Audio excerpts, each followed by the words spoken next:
Good morning to my Assembly and Senate colleagues, and welcome to this special presentation, Communicating with Distressed Constituents, brought to us by the California Psychological Association.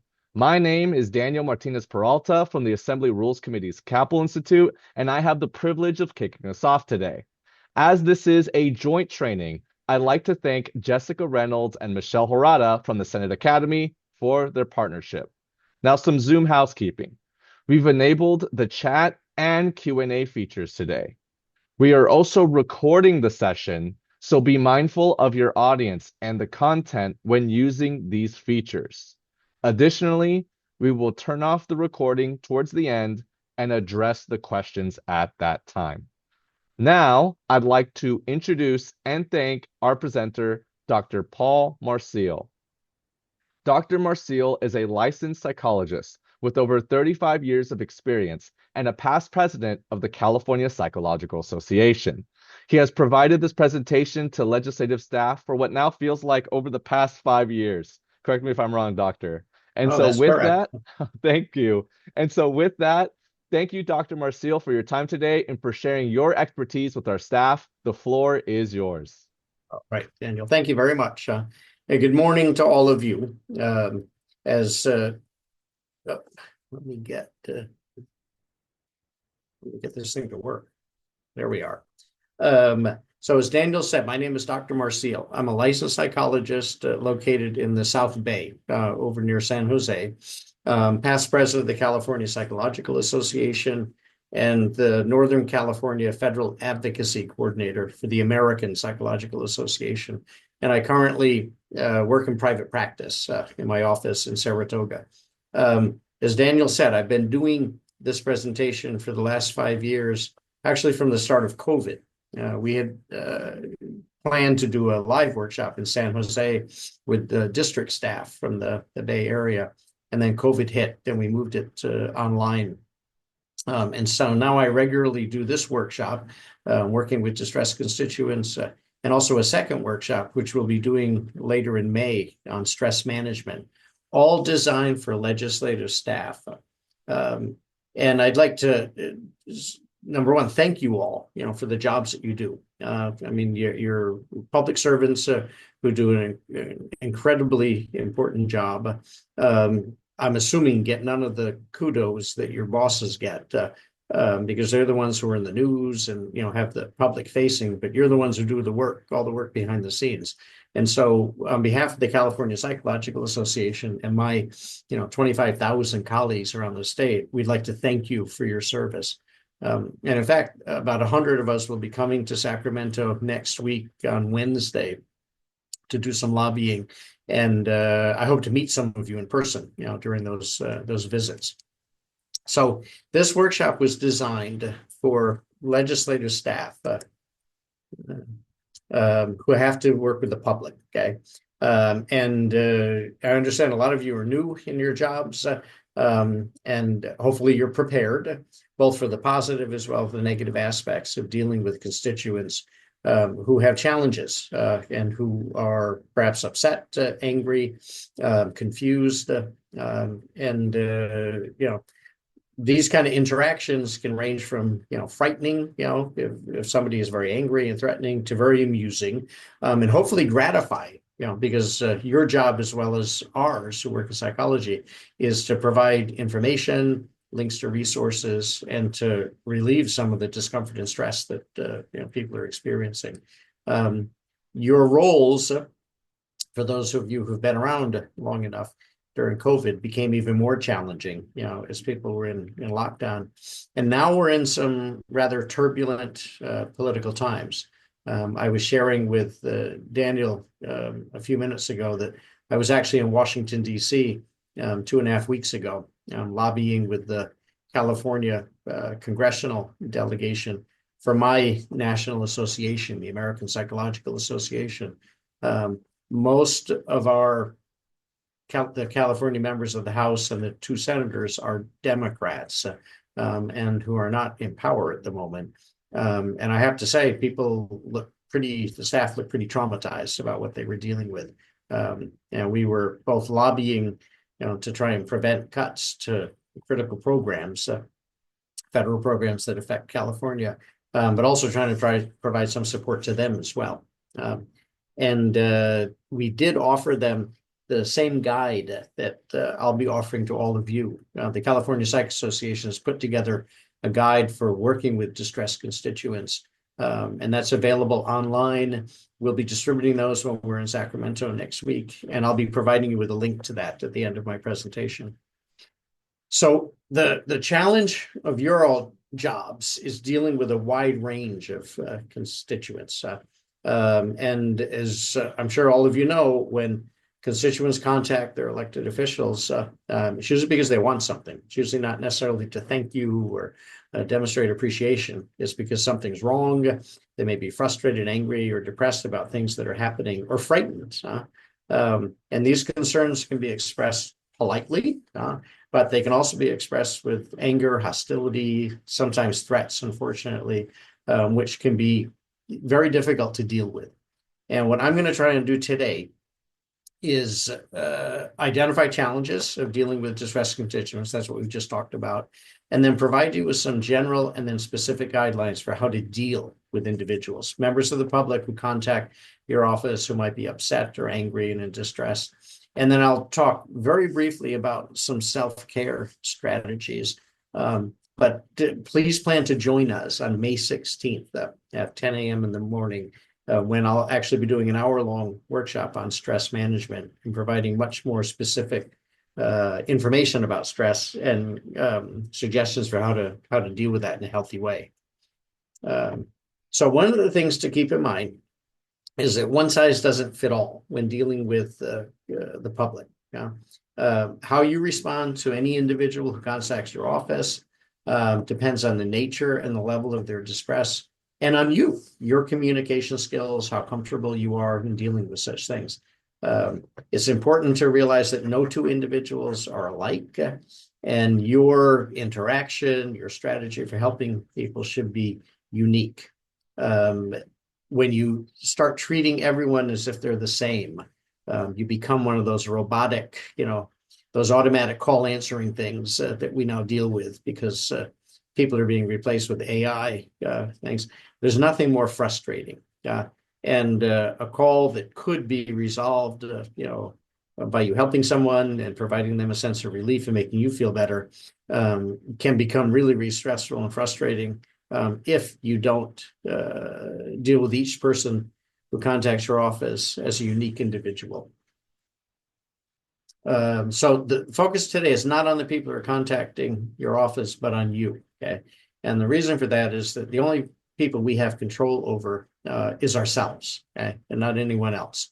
I have to remind myself of this on a daily basis in the work that I and my colleagues do. We have, on a busy day, I'll have 8 or 9 appointments with people who are experiencing some form of psychological distress or concerns. And, and I need to give them all my complete attention. And then when the appointment's over, and they leave the office, I'm going to have to turn my attention to other things. And as I'm going to talk about later, the goal is to do your job, but at the end of the day, be able to go home and leave your work behind. So I share this, there's a prayer called the Serenity Prayer that I share with my clients. And I've taken out the reference to God and whatnot and tweaked it a little bit. And it's a saying that goes like this: I have the courage to accept the things I cannot change, the strength to change the things I can, and the wisdom to know the difference. And the idea is that we control what we can, and that may involve developing new skills, knowledge, and I hope that's why you're here today. But also learn to accept the things that we have no influence over at all. Having come back from Washington, D.C., and watching the news over the last week or two, and even this morning, it's distressing. There are a lot of people who are suffering as a result of the changes that are occurring, coming out of Washington, D.C. Hopes are that some of these things actually bring about some constructive change, but on an individual basis, we have little control over those things.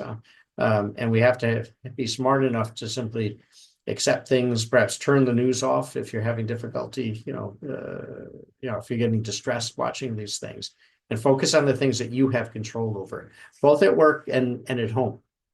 When I'm dealing with clients who are feeling, depressed and anxious and out of control, one of the simple things I recommend to them is spend time, at home doing things that you have control over. It can be simple things like doing the laundry or cleaning the house or reorganizing things. Those types of activities give us a sense of agency or control over our lives when other things feel like they're spinning out of control. So your goal at work is to keep calm, be grounded, be helpful and not traumatized, stressed, or burned out, and to feel like you're in control, you have agency. So that at the end of the day, when you go home, you leave your work behind you. So one of the things I recommend for individuals who do customer service, public service jobs where there's high human contact and low control over the work, is to see yourself as an actor or actress in a play. To have a role, because we all have roles. My role is as a psychologist. I'm supposed to be this sage, wise psychologist that dispenses advice and helps people. And have a script, rehearse your script, and then put on a performance for the public. So in a sense, we're all actors, in our life. Actors in the way that we're a partner, a spouse, a parent, a public servant, a volunteer, a psychologist, a doctor, a dentist, and whatnot. And the more competent and comfortable we feel in that role, okay, the more reassuring it is to the people that we're dealing with. And so this is a coping strategy. It does not mean that you're faking things or making stuff up and not being empathetic and caring. Rather, it helps you to care and be effective. And I put on a good show, meaning develop strategies for dealing with different scenarios in your job, different types of people who might contact you. And I'm going to talk about some of those things. Have a script. There's nothing wrong with writing things down or having something in front of you to practice, to rehearse and then practice, when you're dealing with a particular caller. And the more you rehearse it, the more you practiced it, the more genuine, the more effective it's going to become. I probably, and this is not to mean that I'm on a, robotic with my patients, but if I see 30 of my patients in a week, I probably say the same thing 24 times because I have a particular focus and a particular approach, frankly, which is all based around the idea of being in control. And the more I do that, the more fluid, the more articulate I become in sharing that and dispensing that kind of information. So put on a good show. So to begin, we want to be always calm and professional, particularly when dealing with the tense situation. And we want to take control of conversations and not be on the defensive. The more you are proactive, the more you're in control of conversations, the more you can manage those and keep someone who may be upset and out of control in control themselves and reassured. So simple things like good morning or good afternoon, welcome to our office if people are actually coming to the office, or thanking them for calling today, asking them how they are, and asking their name. Okay. Introducing yourself. My name is Paul Marcille. I'm a legislative assistant to the senator. Can I ask with whom I'm speaking? Get people's name and use that throughout. Okay. When you do that, it personalizes the conversation. They have your name, you have theirs. And if you have a problem giving out your name, come up with a pseudonym and stuff that you can, that your boss agrees that is fine for you to use. But it keeps it personal and helps to build rapport, okay? Rather than someone talking to an anonymous public servant who they think might not care about them. Be empathetic, okay? And empathy is a crucial aspect of effective communication. Empathy refers to our ability to connect with someone, to understand their frustration or their excitement or their happiness or their sadness. It shows that you get the person. human beings actually have, there's almost a nerve, for empathy.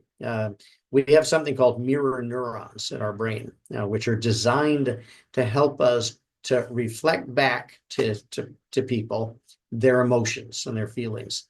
And that those mirror neurons help us to communicate to someone we're in communication with, that we get what their feelings are. So think about the last time you were having a conversation with someone who was either angry and frowning, or someone who was crying and distressed, or someone who was happy, smiling and laughing. The odds are you mirrored, their facial expressions. You mirrored their, when you walk into a meeting and people are laughing, we automatically start to smile. That serves two purposes: is it helps us to understand and feel, what the other person is experiencing, and it allows us to communicate to the other person that we get their feelings. And think about interactions you've had with somebody where you were either excited or upset or frustrated, and your facial expressions, the facial expressions of the person you were talking to, remain just flat and stuff and unreactive. The immediate impression you get is this person doesn't care, that they're disinterested. And this can be communicated over the phone as well as in face-to-face interactions. The tone of voice you have, whether it's high or low, whether it's slow or fast, will communicate to someone. You get how frustrated they are. And then tell them, I understand how frustrating this must be, or you sound very worried, or upset, or distressed or scared. And if the person has a legitimate concern, let's say that they've lost funding, for something, or they're concerned about losing their health insurance because of potential cuts in Medicaid and Medi-Cal, tell them you're sorry. I'm sorry you're experiencing this. That's really unfortunate. You're not making a value judgment. You're not condemning, one party or the other because of what they're experiencing. You're simply empathizing with the caller, that you understand what they're feeling. So be timely with your response. You sound very upset. I hear your frustration about trying to get through to the EDD. I just use that as an example. When did you call last? So once you've expressed empathy, I understand what you're feeling, then ask for the facts. When did you call last? What have you done? What information have you received? Once you've demonstrated that you're empathetic and understand and communicate that you understand what the person is going through, then they'll be more likely, to give you details that you can then actually respond to. Empathy also involves mirroring the caller's language by using the same words or phrases that they're using to show that you're listening and understanding. One of the things that's interesting, if you monitor and listen to conversations, oftentimes communications between two people that are effective often involves the listener actually changing his or her accent to match the accent of the person that they're speaking with. The cadence, the volume, and whatnot. All of that creates a connection, with someone. And once you've made that connection, once there's a rapport there, they're much more will calm down and believe that you care and you're interested, and much more likely to listen to any suggestions that you might have. Be open and receptive. Okay. Again, express that you understand. I know how frustrating this is. You're not the only person experiencing it. I've had my own difficulties at times and stuff, but let's see what we can do about it. Okay. So be proactive and problem focused, which helps people believe that you're there to help them find a solution, to give them advice, to refer them to another office, or simply let them know that you will communicate to your boss, what they've had to say. Be proactive, as I said before, and always avoid being patronizing and reactive. Okay, don't just respond to what the person's saying. Take control of the conversation stuff, and don't assume that because how the government functions, how the state capital functions, how Medicare, Medi-Cal functions, how the Office of EDD. I mean, most people don't have a clue about these things, and it only becomes a concern when something's not working. Okay, when they can't get through to get their unemployment benefits, when they have no idea if their health insurance for their children is going to be canceled. So never assume that people understand things, or you'll come across as being patronizing and disinterested. Um, and asking questions, ask questions about, how much do you understand about this and stuff. Let me refer you to an office, to a resource, to a website and stuff. They might answer some of your questions, and then I'll be happy to help you. After that, but always try to stay in control of the conversation. And control is the name of the game in terms of managing your stress or discomfort in any of the interactions that you're having. Try to provide solutions, okay? But also be honest. If you don't know, I don't know how to help you with this, but I know an officer might. Let me connect you to them. Let's brainstorm together and see if we can come up with a solution. Have you tried this or have you tried that and stuff, huh? But the idea is to be proactive, to be engaged, to offer, whatever assistance you possibly can, but also to be honest. If you or your office isn't responsible for something, and then move them along to an office or a service, that actually can help them. Be assertively polite. Now, assertiveness involves protecting and standing up for yourself and your rights in a positive way, without being aggressive or without being passive or without accepting aggressive behavior. So if you're dealing with somebody who is upset, who's raising their voice, who keeps cutting you off, it's perfectly appropriate to speak up and say, excuse me, I hear you're angry, I hear you're upset, and I'm here to try and help. But please speak in a calmer tone of voice. I'd like to help, but can't do so if you're yelling. And at a certain point, it's also appropriate to hang up on people. Okay? If someone's so out of control, what I find useful is to warn people and say, listen, excuse me, but if you continue to talk this way, use this kind of language, I'm going to have to hang up. Okay? Or I'll allow this to go on for another 30 seconds and stuff, and then I'm going to have to leave. You can also use the excuse that I have another call coming in or I have a meeting to attend. But being assertive means that you have rights as well. You're not just a doormat, to be, I don't want to use bad language, but treated poorly and stuff. But if you don't communicate that you expect to be spoken to in a polite and correct manner, then people can become aggressive and believe that they can get away with something. So don't give in to that. I mean, you're a professional, you're doing your job. Okay? You're not paid to be abused and whatnot, and let people know that. Don't ignore inappropriate behaviors. Again, oftentimes when someone is being rude or aggressive, we just kind of hope maybe they'll calm down on their own, or maybe they'll just go away, or if I just put up with this a little longer and stuff, it might get better. That rarely happens. So don't be passive. Speak up. Acknowledge you hear someone's anger, frustration, but you can't help them unless they act and speak in a manner that prevents you from helping them. And you won't be able to, and you won't want to, frankly, if someone's speaking, calling you names or insulting you or insulting their boss and stuff.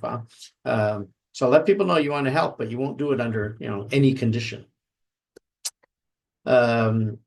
Be proactive as well. If somebody indicates that they're desperate, suicidal, or homicidal, and I'll address how to deal with that a little bit later. And never try to talk people out of things. One of the advice we give to friends and family members of individuals who are depressed and desperate is to not try to be a psychologist. We're trained to deal with these things and whatnot. So telling someone, it sounds like you're very upset and you need help. We need to address this first before we can get to any of your particular concerns. Let me contact an office who can help you. Let me refer you to a healthcare resource in the community. And obviously, if there are any, threats, of violence or doing something towards your office or your boss or whatnot, those should definitely be referred to the sergeant at arms, who have resources and to deal with things like that. So what we always want to do in conversations with the individuals is ask open-ended questions to get the information you need. How may I help you, rather than what do you want? Please tell me why you feel that particular way. What brings you to our office today? What causes why are you contacting our office? Those are open-ended, I don't know what you call them, adverbs, I guess. On the other hand, asking questions like, who are you? Okay, when did this happen? Where did this occur?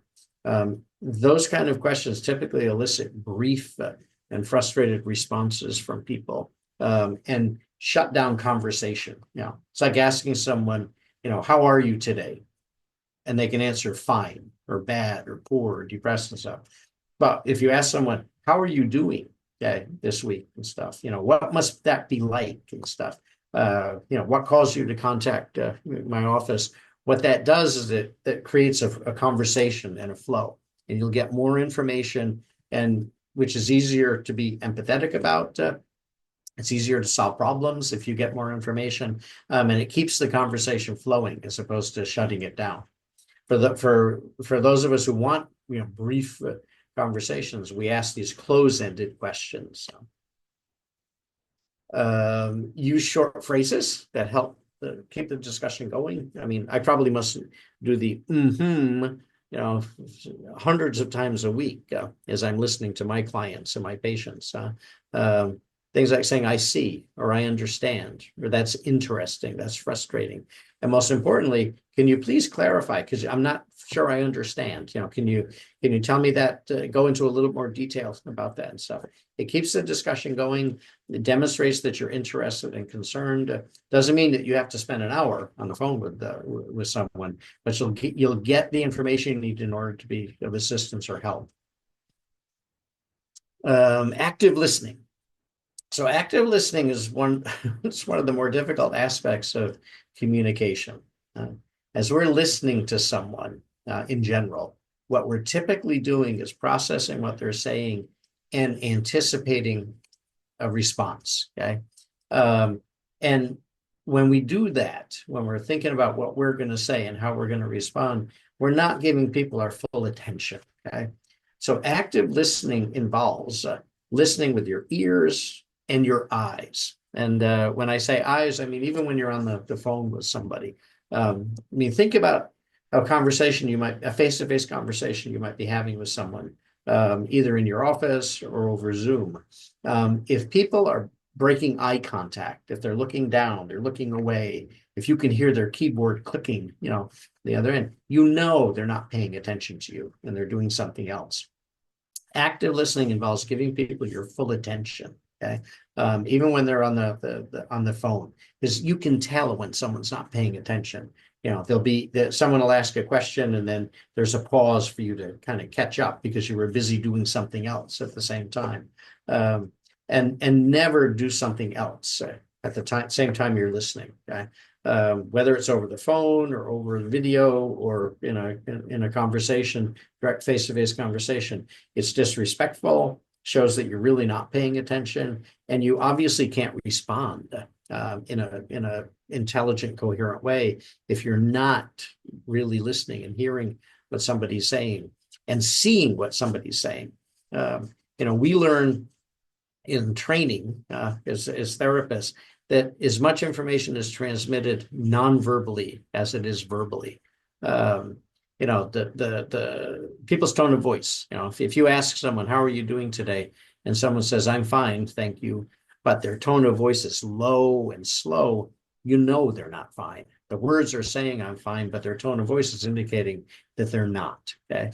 And if you just ignore that information and you say, okay, well, it sounds like this person's fine, then you're missing an important aspect of what they're communicating to you. And that's where empathy comes into play. If someone says, I'm fine, you could respond, well, it doesn't sound like you're fine, or it sounds like you might not be doing well and stuff. Are you really okay? What's good? What's going on? So always give people your full attention. And it's hard to do these days. We're so used to multitasking, to having our phone sitting next to us, to be checking messages and whatnot. Silence it. Don't be doing something else. Don't be typing on the computer when you have the phone to your ear. I mean, I've got my phone here, but it's turned off. It's over to the side and whatnot, so it's not going to interrupt my ability to communicate effectively with you all. Active listening involves both verbal and nonverbal skills. So even when you're on the phone with people, try to concentrate, nod your head. When you're in a face-to-face interaction, some of the nonverbals is making eye contact with whoever you're talking to. Information gets transmitted, through that direct link. Nodding your head appropriately, leaning forward when someone is telling you something important.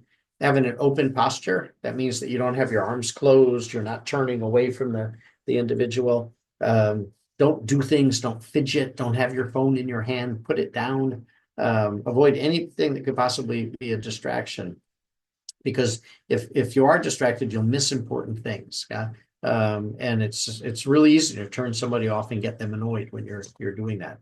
And literally, when you are on the phone, do the same thing. I mean, set everything aside, push things that might distract you and catch your attention aside, and focus on what the person's having to say. Believe it or not, they'll get that. It'll come across the phone line to them. So empathy involves trying to understand what's bothering or troubling someone, and trying to see things from their point of view without necessarily agreeing or disagreeing with them. Okay. Showing that you understand how upset they are and why they're upset doesn't mean that you agree. Okay? It just means that you can see things from their perspective. This is one of the problems that has been caused during this extremely, I guess I would call it a bipartisan period, in our country, is that empathy and understanding and trying to understand others' perspectives has dried up. People are just angry. They're accusing. They blame people, other people for their issues and their problems, and can't understand, or because they're not making an effort to understand where someone's coming from and why they feel a particular way or voted a particular way. Acknowledging that you're concerned, that you understand someone's perspective, doesn't mean that you agree with it. Okay. So, just simply saying, okay, I understand, how you feel, and I'd like to help. So let's see what we can do about that. Empathy doesn't mean making yourself sick or feeling frustrated or helpless, which is a challenge for any of us who work with the public, and deal with people who have issues. Okay. And this may sound, this is a challenge, is having a boundary. Okay. Remembering that the problems that you're helping people solve are not yours. Okay. And it's absolutely critical to establish and respect boundaries. You need to learn to compartmentalize others' issues, to see your job as separate from your private life. And at the end of the day, you need to be able to go home, to relax, be with your family, be with your friends, do the things that you enjoy, in order to recharge your battery and come back instead of ready to go back to work and help other people. So being empathic, okay, understanding other people's issues and concerns does not mean that you take those on. Okay.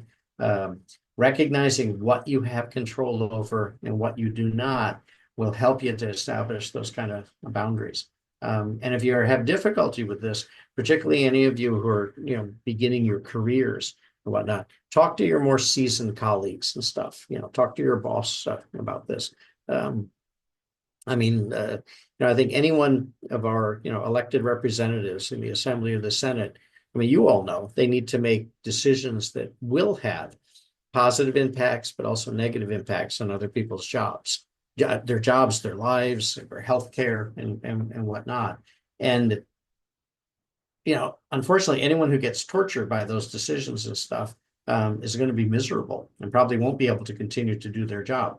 You have to kind of, and compartmentalizing things doesn't mean you don't care. You can care very, very much, but you have to realize that you can't be taking these things home with you.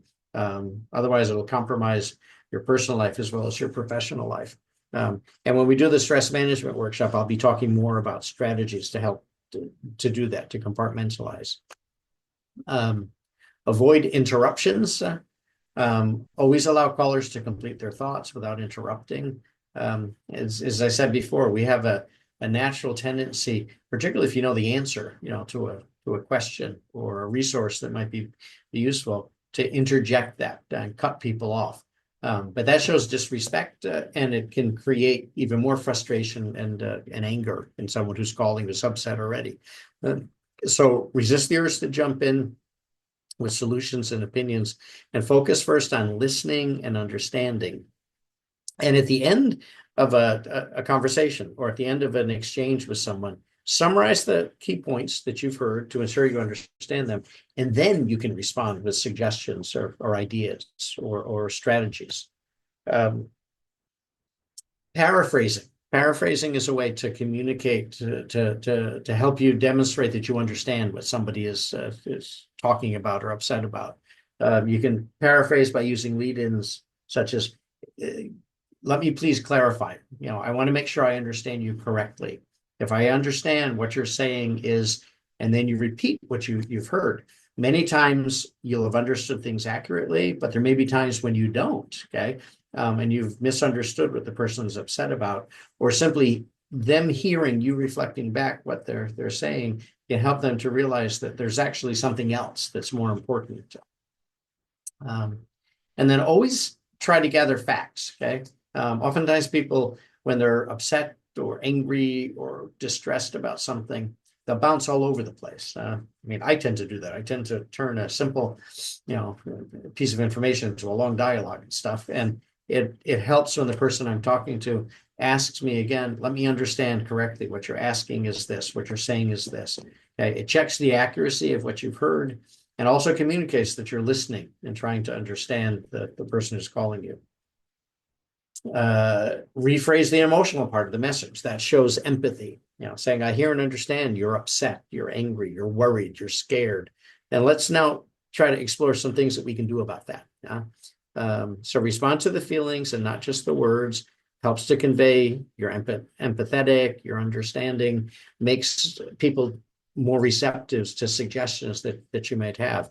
If they feel like they're just talking to some bureaucrat who's giving them a rote response and is disengaged, distracted, unempathetic and whatnot, it's just going to lead to more frustration, and they won't be satisfied.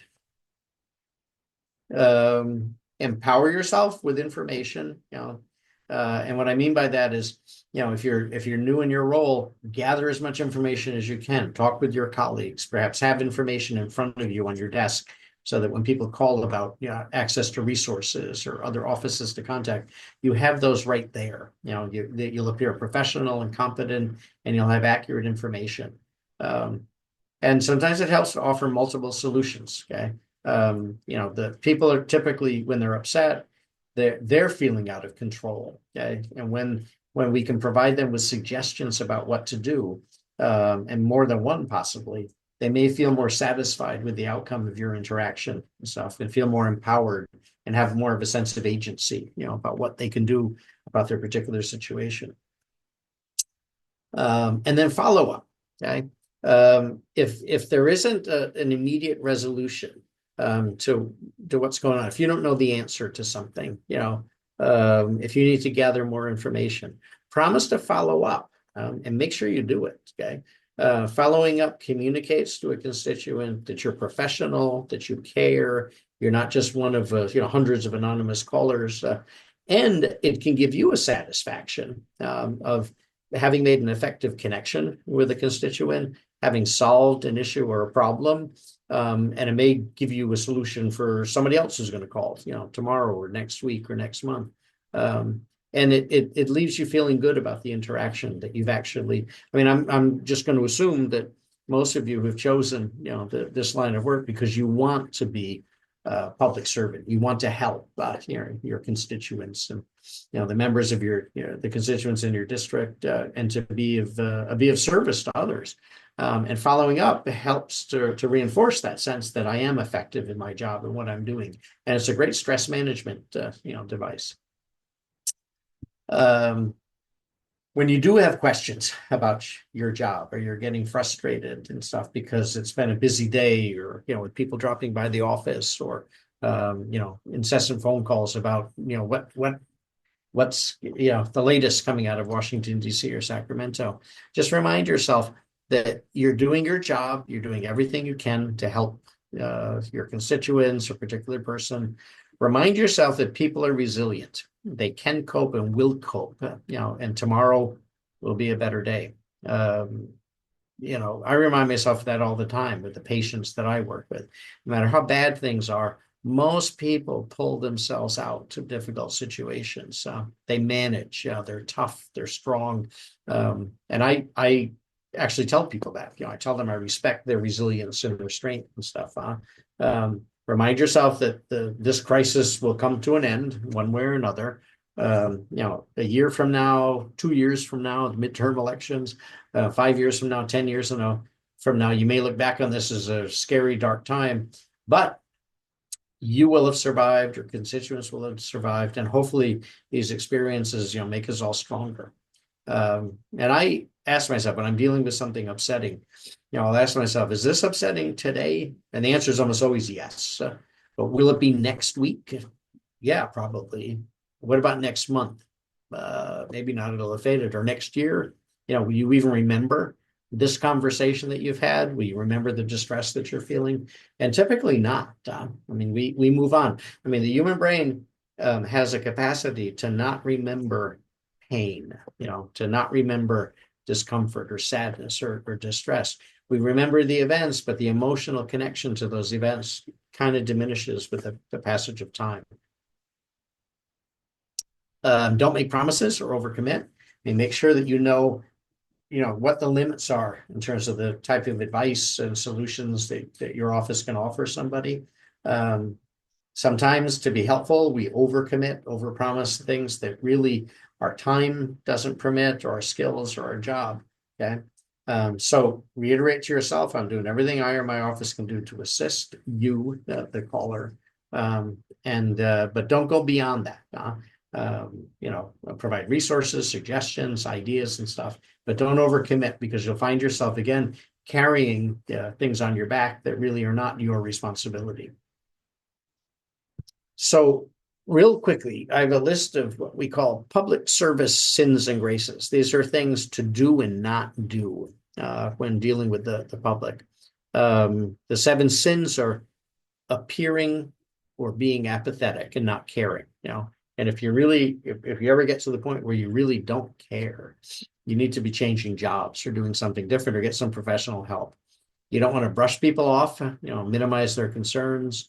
You don't want to appear cold and disinterested.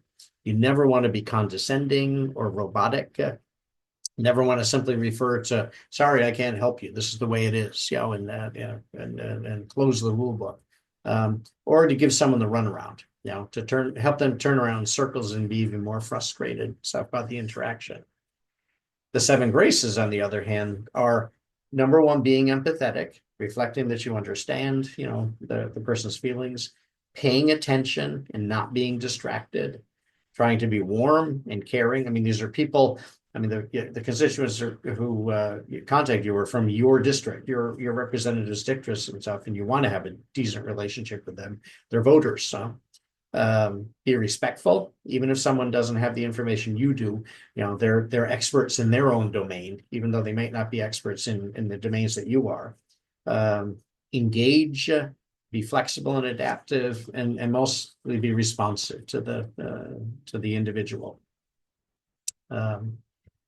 Work smart, know what to say, what to do, when to say things and when not to say things, who to call, how to get help.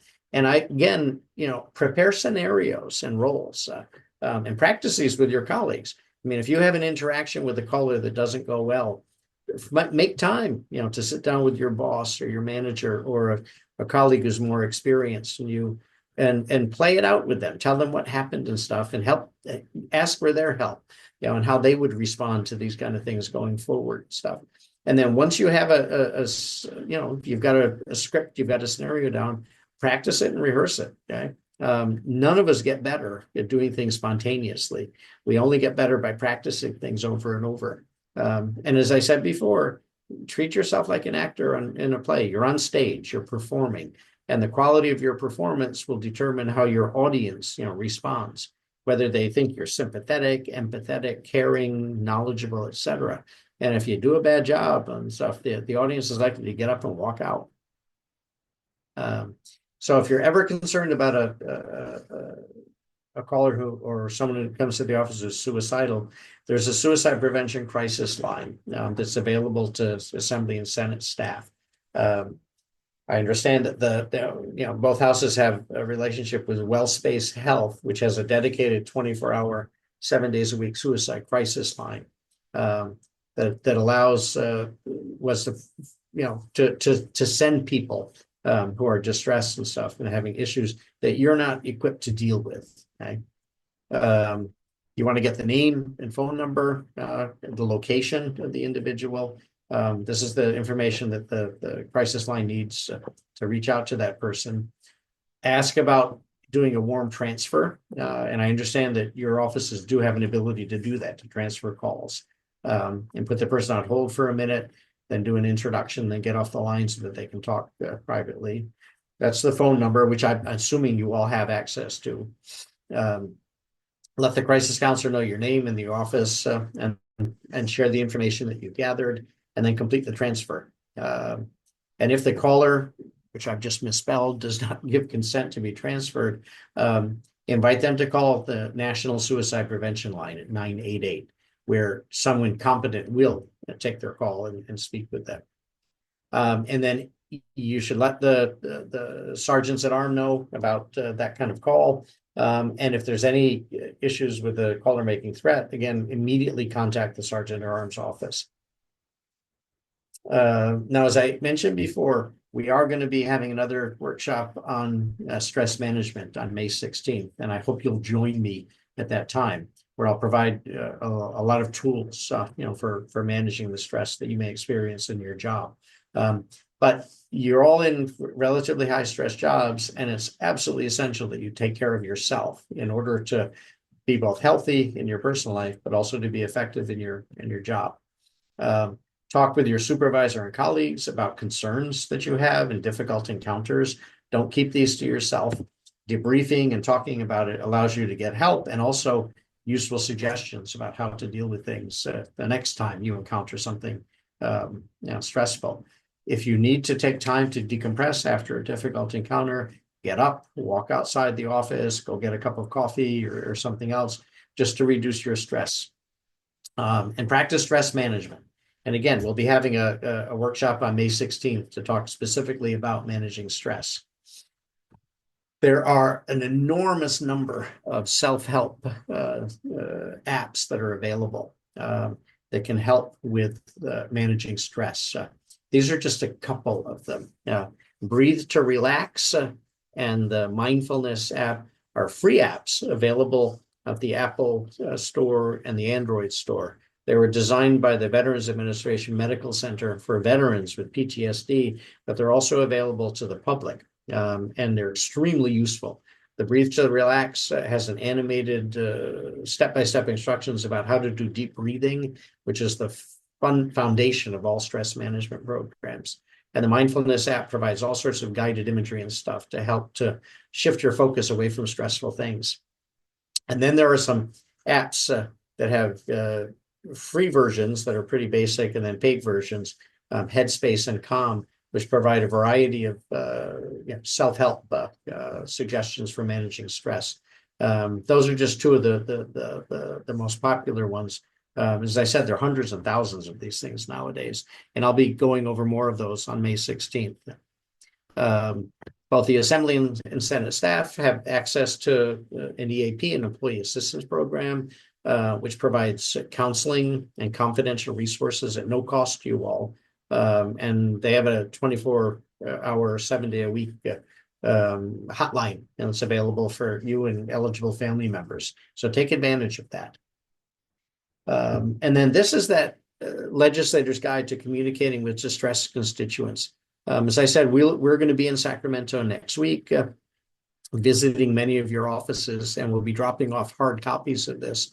However, if you go to the California Psychological Association's website and look under, I think it's the Documents tab, you can download a digital copy of this, and it's for free, and it reiterates many of the things I've talked about today. And it's our way of giving back to the legislative offices and providing support and thanking you for your assistance. Okay, and now I'll open up the floor for any questions. We've got about 10 minutes left, and happy to answer those. And as Daniel indicated, they're going to stop the recording so people can feel free to ask any questions that they have.